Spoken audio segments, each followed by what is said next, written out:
E a reforma tributária aprovada ontem, gente. Hoje os deputados estão reunidos aí, gente, para votar os destaques, inclusive, viu? Vanessa Lima está com a gente aí para explicar um pouco mais sobre a articulação política. Venha pra cá, minha querida Vanessa. Quais são os principais pontos do texto? É com você. Bom dia, Fred. Bom dia a todo mundo ligadinho aqui no Balanço Geral. Sempre um prazer retornar aqui para falar, para trazer as notícias para quem está em casa acompanhando aqui no nosso quadradinho. Fred, a sessão aqui tá para começar, viu? Acho que estão só esperando você para começar aquela sessão em que vão votar os destaques, que são sugestões de alteração ao texto principal. Vamos lá, então, falar o que foi aprovado. Essa proposta aprovada ontem, ainda já na madrugada, na verdade, de hoje, pelos deputados federais, prevê a unificação de 5 impostos federais, estadual e municipal em apenas 2. Os federais, PIS, COFINS e IPI, vão virar a CBS, Contribuição sobre Bens e Serviços, e serão administrados, essa CBS será administrada pela União. Já os impostos estadual, ICMS, e municipal, ISS, vai virar apenas o IBS, Imposto sobre Bens e Serviços, que serão administrados, claro, por estados e municípios. Segundo especialistas,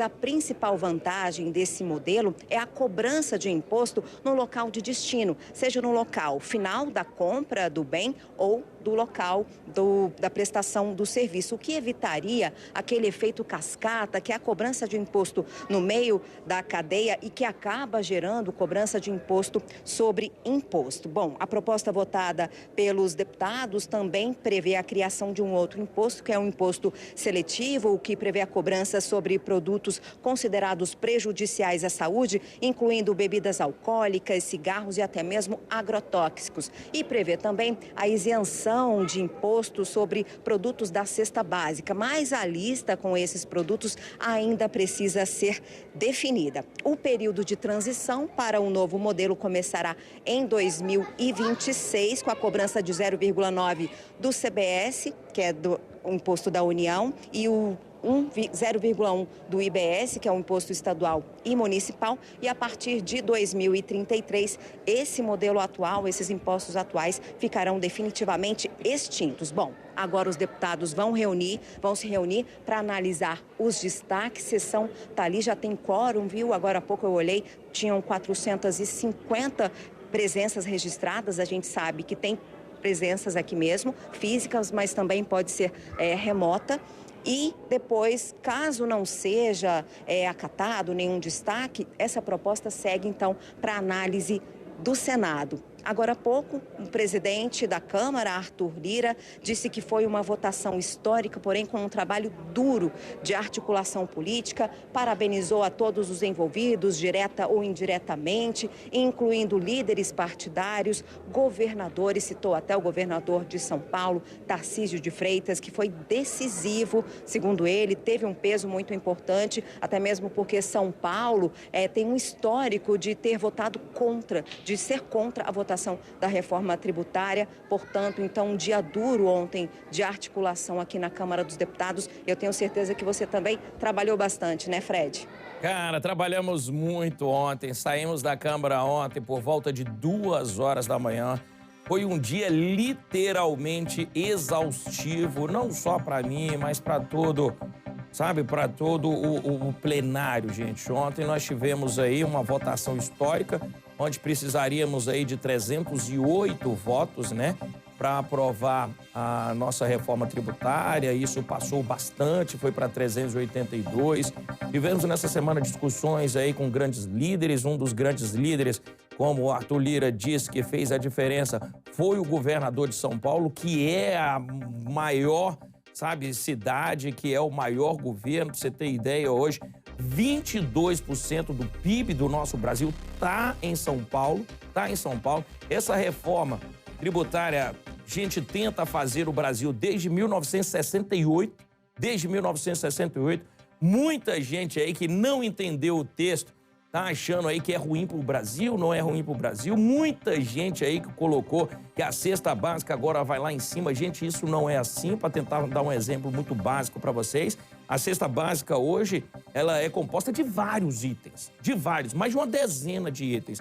Aí eu coloco para você que o arroz e o feijão deve ficar mais caro, os grãos devem ficar mais caros. Só que aí todos os outros itens aí pode chegar a imposto zero, sabe? Então se você colocar ali dentro da cesta básica e fizer uma média de tudo, essa cesta básica pode ficar até 2% mais barata. Aí tá todo mundo falando, a indústria tá comemorando. Tem que comemorar. Você sabe quantos por cento aí que a indústria paga de imposto? São 41%. 41% de tudo que você paga vai para o imposto. Você já pensou você recebendo seu salário e passando aí 41%, gente? 41%. Então, a indústria está no teto. O que vai acontecer? Tem teto de 41%, tem aí gente pagando apenas 11%. Isso aí vai ter que igualar. E é ótimo, sabe por quê? 10 mil indústrias saíram do Brasil nos últimos 10 anos. 10 mil indústrias. A gente perdeu 3 milhões de emprego por conta disso. E essa reforma tributária veio para igualar isso aí, tá certo? E trazer as indústrias para dentro do nosso país de novo.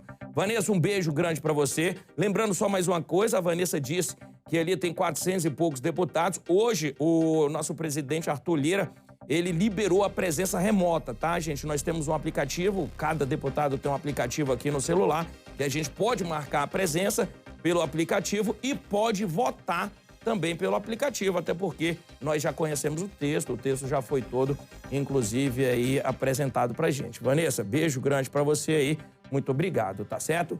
12h07, o governador Ibanez Rocha comentou, inclusive, sobre a reforma tributária. Vambora ver? Na tela. Tá comigo? Vem cá. O governador Ibanez Rocha, que está em viagem, não está em Brasília, mas deixou aqui no Twitter, ó. A reforma tributária aprovada pela Câmara dos Deputados é um grande avanço para o país. Eu tomara que vocês entendam isso.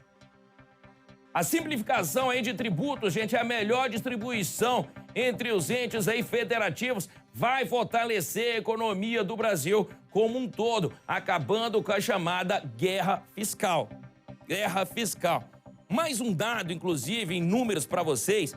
Vocês sabiam que uma grande empresa aqui dentro do nosso país, ela perde por ano com funcionários, ficando em cima disso, só de imposto, 1.500 horas é trabalhada por uma grande empresa por ano, só para estar pagando imposto, certo ou errado, isso está certo, aquilo está errado. 1.500 horas, são 2 meses que uma grande empresa perde, né, só calculando impostos. Estava na hora de mudar e eu quero lembrar para todos vocês que os impostos regionais continuam com as cidades. Continuam com as cidades. Não tem essa história de que tem muita gente pregando aí, agora os impostos estão tudo com o governo federal. Isso é mentira. Isso é mentira. Isso é mentira. É um calhamaço de 142 páginas aí. Se vocês tivessem a oportunidade de ler como eu tive aí, vocês vão saber que isso vai fazer muito bem para o Brasil e vocês lá na frente vão reconhecer isso, viu? Vamos nessa, 12h09, gente, ó. Para conversar sobre o assunto aí, Cris Otaviano está com a gente também ao vivo. A Cris, inclusive, é uma mulher que eu nunca vi ninguém que conhece tanto de números como ela. Quais são os impactos dessas mudanças aí na vida do consumidor, que eu acho que você pode explicar bem também, Cris. É contigo, querida. Obrigada por chutar a bola para o lado de cá, viu, Fred? Boa tarde para você, para quem está com a gente aqui no Balanço Geral. A gente quis traduzir um pouquinho mais esse assunto que é tão importante e que vai refletir na vida de todo mundo nos próximos anos, viu, Fred? É por isso que a gente veio até o escritório de um especialista em impostos, em tributos, para ele conversar a respeito de alguns pontos dessa reforma tributária que a gente tenta negociar e aprovar dentro do Congresso Nacional já há 30 anos. Como você falou aí, é uma longa caminhada até a gente chegar nesse patamar onde nós estamos. E, resumindo, ou repetindo o que a Vanessa já falou, o que você já disse, a gente tem até então 5 impostos que basicamente vão virar 2 impostos. 3 desses impostos vão diretamente para os cofres do governo federal e 2 desses impostos vão ser direcionados para as despesas de estados e municípios. Mas o Eduardo Araújo, que está aqui do meu lado, vai explicar um pouquinho melhor essa história de IVA, que é Imposto sobre Valor Agregado, que é você resumir dentro de toda uma cadeia produtiva em apenas um imposto, e isso ao que já se pratica em muitos países pelo mundo inteiro, até onde eu sei, pelo menos 170 países praticam esse tipo de imposto, e isso seria, de fato, o modelo que é o ideal. Ele simplifica ou deixa de ter essa coisa do imposto sobre imposto. Explica pra gente como é que é isso na prática. É isso mesmo, Cris. Primeiro, boa tarde Alfred. Hoje nós temos essa simplificação, que é a criação do IBS, o governo vem com a proposta aprovada ontem na Câmara, e a CBS. Hoje a gente já tem o ICMS, que é um imposto dos estados, que ele já é um IVA. Você paga uma alíquota sobre o que você vende e recupera um tributo sobre os insumos que você compra. Mas ele vem sendo distorcido ao longo dos anos, então você tem 27 legislações, é um emaranhado de normas. Então a ideia agora é simplificar tudo isso em uma legislação mais simples. Então você vai trazer também o ISS, que é dos municípios, junto com o ICMS, eles vão virar o IBS. Você vai ter a não cumulatividade, né? Você não vai pagar imposto sobre imposto. Você vai pagar o imposto só sobre o valor agregado, ou seja, a margem que você aumenta do produto. E também o governo federal vai entrar nessa proposta trazendo 3 grandes tributos federais que estão atrelados ao faturamento, que é o PIS, a COFINS e o IPI. Eles também já existem algumas regras de não cumulatividade, mas ela não é 100% dos casos. E agora 100% dos casos vão para a CBS, onde você vai simplificar esses 3 tributos em uma contribuição só, novamente, com valor agregado sobre o produto, e aí seguindo a média, que é o mercado internacional, que é o que a gente fala, o IVA dual, que é estadual e municipal na IBS e o federal na CBS. Legal. E aí a gente tem nessa história toda, Fred, aquilo que você falou, que era um dos entraves para a aprovação dessa reforma, que é a autonomia de estados e municípios. Porque a gente tem que lembrar que não tem almoço grátis. Se o governo, para poder carregar aí essa enorme máquina que se chama Estado, ele presta serviços, ele precisa de um dinheiro para poder estar prestando esses serviços. E aí a gente tem 2 parcelas desse governo para prestar esses serviços, que são os estados e municípios de um lado e o governo federal de outro. Você falou a respeito de manter a autonomia, de certa feita, de estados e municípios, ou seja, o dono do dinheiro, do cofre, não ser exatamente apenas o governo federal. E aí essa proposta, ela trabalha em cima do que se chama de Conselho Federativo, onde representantes de estados e municípios vão participar dessa divisão dos recursos. Isso ainda vai ser estabelecido, em que parâmetros, em que normas, mas isso caminharia nesse sentido de todo mundo participar dessa conversa. É isso, Eduardo? Exatamente. Muito se questiona a quebra do pacto federativo, está acontecendo ou não, perca de autonomia, porque hoje o Estado ele pode legislar, arrecadar, fiscalizar e cobrar o tributo, os municípios também. Com essa proposta, você cria um Conselho Federativo. Quem está dentro dele? Representantes dos estados e municípios. Até quarta-feira, tínhamos vários governadores contra o texto da proposta, porque não estava claro como que seria o critério de distribuição de votos dentro desse conselho. Isso foi alterado ontem. Eles já criaram algumas regras. O tempo de análise foi muito curto, parece que tiveram 40 minutos para analisar um texto de 142 artigos, então quem ainda não concorda muito com esse conselho está debatendo porque não teve tempo para dialogar e conversar com as suas bases, mas a ideia é esse conselho definir todo o regramento e a distribuição desse recurso para os estados e municípios. E ainda fica a questão, na proposta fala-se da criação de um regime interno, um regimento interno que vai regular todo o funcionamento desse conselho. A Federação Nacional dos Prefeitos questiona por que esse regimento já não está sendo colocado à vista para se entender como é que vai funcionar, o modelo é o ideal, não é? Então, tem muita coisa ainda para se discutir, vai ter o segundo turno, vai para o Senado, acho que até lá devem amadurecer bastante as regras desse regimento interno do Conselho para trazer transparência para o município, para o prefeito e saber se o que está sendo proposto vai ser bom, não vai, nem tudo vai, nada é perfeito, mas é bom você saber aonde que tem que ser feitos os ajustes. Tá certo. A gente tem uma pergunta do estúdio. Pois não, Fred, manda. Cara, que bom estar com vocês dois aí que entendem muito aí de números e a gente vai tentando fazer essa discussão aqui e levar um pouco mais ao público que hoje está levando por fake news, inclusive, por conversas aí de um conglomerado de pessoas que não estudaram. Como ele falou aí, a gente teve 142 páginas aí para estudar muito rápido, foram 2 dias.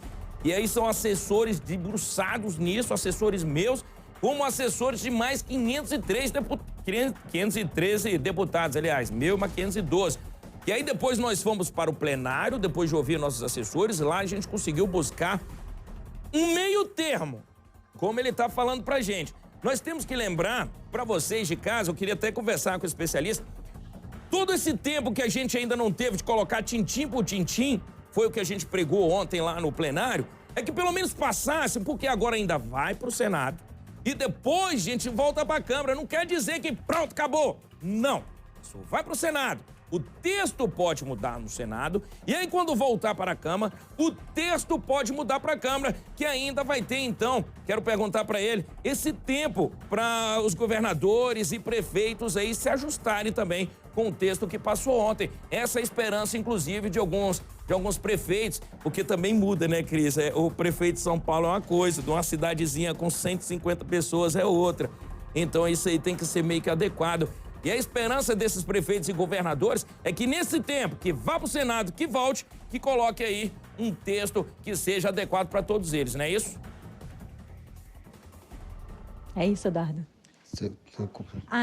Eu vou repetir a pergunta aqui, viu, Fred?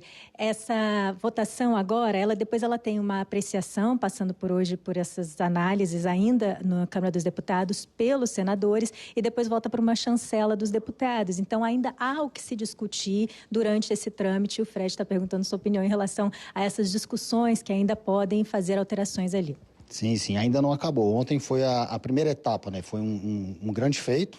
Vai ter o segundo turno hoje na Câmara, o texto vai para o Senado. Então, esses pontos que algum governador, os prefeitos ou até os deputados ainda não conseguiram avançar em algum diálogo, pode sim ser dialogado no Senado e se eventualmente, dependendo do tipo de alteração que ocorrer no Senado, o texto volta para a Câmara para uma nova votação. Ou não, dependendo do que for aprovado no Senado, ele segue para conversão da lei e depois para o veto presidencial. Mas a discussão não acabou, mas ela está avançando. A cada medida que você passa, você está tendo avanços, né? De quarta para quinta mesa, a gente já teve muita mudança aí que traz benefício para a população. Agora, Eduardo, Fred, tem alguns elementos específicos aí nesse texto que já foi aprovado que eu acho que tem gente em casa muito interessada em saber. Porque a gente tem, dentro de toda essa roda de discussões, impostos como IPVA e IPTU, que mexem no bolso de muita gente, porque é o seguinte, nesse primeiro momento, a gente tem aqui no Brasil o tributo ou o imposto pago em cima de 3 esferas. A gente cobra imposto em cima do consumo, a gente cobra imposto em cima da renda das pessoas e a gente cobra imposto em cima dos patrimônios, os bens que as pessoas têm, né? E nesse primeiro momento a gente está falando sobre impostos do consumo. Por isso que a gente está falando de indústria, por isso que a gente está falando do setor de serviços. E dentro dessa roda entraram aí alguns impostos que eles entram, por exemplo, no patrimônio. É o caso do IPVA e o IPTU, que tiveram regras agora já discutidas também. E eu vou pedir para o Eduardo explicar para a gente o que interfere agora, já nesse texto, o pagamento do IPVA, que é o imposto sobre o carro, e o IPTU, que é o imposto sobre o imóvel que a gente tem. Eduardo, já tem algumas mudanças aí que ficaram definidas nessa primeira votação em relação a esses 2 tributos. Correto. São 3 tributos que fogem do bens e consumo que também tiveram alterações. O IPVA, conhecidamente, é um tributo que a gente paga sobre os veículos. E agora ele também vai incidir sobre aeronaves e embarcações. Então, essa é uma alteração grande que está no texto da Constituição e vai passar a vigorar assim que for aprovada. Hoje é só motocicleta, carro e entra também esses gêneros aí. Vai entrar agora aviões e embarcações. Você tem no IPTU, os municípios eles tinham algumas barreiras de poder atualizar a base de cálculo de incidência do IPTU. Então, foram dados agora no texto da Constituição uma flexibilidade maior para os municípios, talvez até pensando em uma possível perca de arrecadação lá nos bens e consumos para eles poderem ter uma autonomia maior na questão do IPTU. E você tem o ITCMD, que é o Imposto sobre Doações e Heranças. Então, ele agora vai ter uma alíquota progressiva, não se sabe exatamente qual vai ser a alíquota, se ela vai ser nos moldes do imposto de renda, mas ele vai ter uma alíquota progressiva. Quanto maior as operações de doações e operações de herança, maior a alíquota que se vai pagar sobre ITCMD também. Tá certo, Eduardo. E tem muito mais o que se discutir, só que a gente já se prolongou aqui. Fred, olha, a gente vai fazer mais uma reportagem para o DF Record à noite, dando uma explicada aqui em mais uns elementos que a gente trocou figurinha aqui com o Eduardo. Convido você que está assistindo o Balanço Geral a assistir essa reportagem também mais tarde, porque a gente ainda quer falar muito a respeito dessa reforma tributária, que é tão importante e vai interferir na vida de todo mundo. Quero agradecer o tempo do Eduardo e as respostas aqui para a gente. E com você, Fred. É que o Eduardo falou, cara, a gente deu um pulo, um avanço, sabe? E desde 1968, isso tinha que ser feito. Eu só peço mais uma vez à população, de repente, menos informada aí em economia, que não vá por coisinhas que estão falando em Instagram, sabe? que não seja aí de uma empresa digna de estar falando, tipo a nossa Record, R7. Então não vá por conversas de, sabe, alguns caras que se dizem, eu sou especialista e nunca viu isso. Ah, não, tá acabando com a vida do pobre. Foi como o Eduardo falou, você avalia o rico que tem avião de 30, 40, 60, 100 milhões, vai ter que pagar o IPVA. As embarcações de dentro do Distrito Federal, que é a terceira maior frota, e não existia o IPVA, vai ter que pagar IPVA, onde temos embarcação de 1, 2, 3, 4, 5, 7 milhões dentro de Brasília. Então, isso não foi feito para lascar com a vida do pobre. Esqueça essa conversa que estão pregando aí na internet, tá certo? Quer ir para a internet? Vai para uma empresa responsável, tá certo?